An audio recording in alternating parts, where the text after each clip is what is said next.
Alright, mind bang, crew. This morning I woke up inside one of my childhood drawings.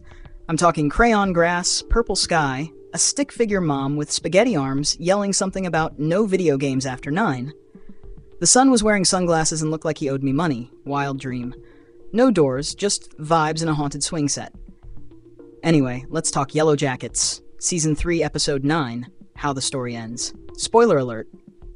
It ends with me yelling at my TV like a sleep-deprived squirrel. So, is this how the story actually ends? Maybe, maybe not. The episode title makes it sound like we're wrapping things up, but it's Yellowjackets, baby. Wrapping up in this show means someone's either buried, bleeding, or wearing a dead animal like it's Fashion Week in hell. So, what do we know? The forest takes what it wants. We open with a snowstorm so thick you can't see anything except bad choices. Shauna's holding what looks like Jackie's old necklace, muttering something about balance. We cut to Lottie in full "I've definitely been talking to trees" mode, trying to convince the group they still need the wilderness, which at this point is basically a character. A hungry, freezing, manipulative character. The big question, is anyone actually cursed? Or are they just slowly unraveling from trauma, isolation, and frostbitten moral compasses? Then again, right when you think it's all psychology, the forest drops a sign. Literally. A tree falls right behind Misty like it was aiming. Coincidence, or nature saying, "I see you, you little chaos goblin"? Nat's final move, the true queen bee. Natalie, who's been teetering between "I got this" and "burn it all down" for 3 seasons, steps up big this episode. She finally confronts Lottie. Calm, no screaming, just that scary kind of tired you only get after surviving a murder cult and several decades of guilt. She basically says, "You're not the wilderness, you're just a girl who didn't want to die." Oof. Direct hit. Natalie's arc may have quietly become the most spiritual. She's the only one who really sees the divide between myth and reality, between what happened and what they made it mean. Does she believe in the wilderness? Probably not, but she believes in surviving it, and that's just as scary. The Antler Queen theory. Locked in? Okay, buckle up. We might finally have our Antler Queen ID.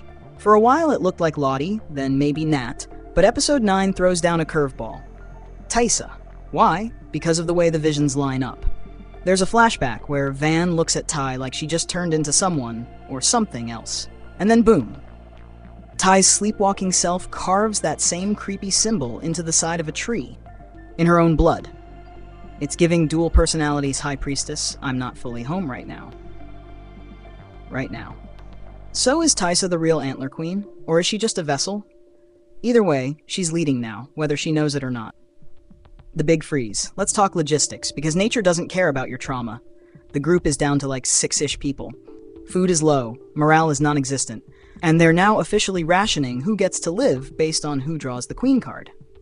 Episode 9 ends with the most terrifying game of pick-a-card since Yu-Gi-Oh! Went feral. Everyone in a circle, cold breath in the air, mist curling around their feet like the forest is watching. Shauna draws the card. Queen of Hearts, and just like that she knows it's her turn. But does she run? Nope. She laughs, and then says, "Okay, fine." Is it acceptance? Defiance? Psychosis? Yes. All of the above. Present-day chaos. Meanwhile, in the present, things are falling apart faster than Coach Ben's sense of direction. Misty's got a podcast now. Tasa's political career is crumbling like expired granola. Van's hiding something in her VHS collection. Seriously, that moment with the tape. Something is on there. And Lottie's somewhere in the woods again. Which feels right. But the bombshell? The body. Detectives find a skull with that familiar antler sigil carved into it near what used to be the cabin, which they torched. On purpose, it matches no missing person. It's not Jackie. Not anyone we've met. So who is it? Who is it? New theory. They never stopped feeding the wilderness. Even when they left, the wilderness comes home. We always thought they escaped the forest. But what if they didn't? What if the forest just changed addresses? Maybe the real curse isn't being stuck out there. Maybe it's bringing it back with you. Lottie keeps talking about balance. Natalie keeps trying to make peace. Ty keeps sleepwalking through her second life. But the truth is, none of them got out clean. It's like the wilderness was an infection, and now it's just dormant. Waiting. Like a virus in their memories. waiting for someone to crack open the past and let it out again. And that's how the story ends. Not with closure, with continuation. So who lived, who died, who got a spin-off?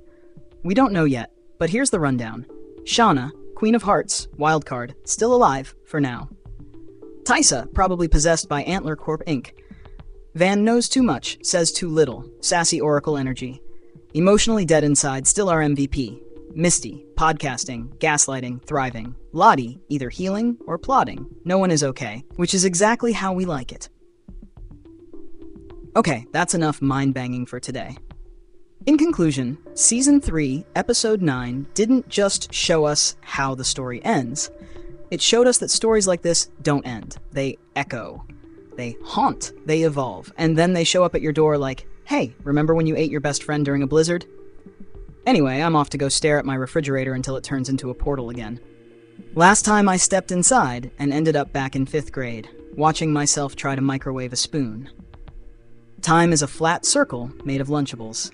Smash that like, subscribe, and share button like it's the last piece of jerky in the wilderness. Or don't. The forest already knows. See you in the trees.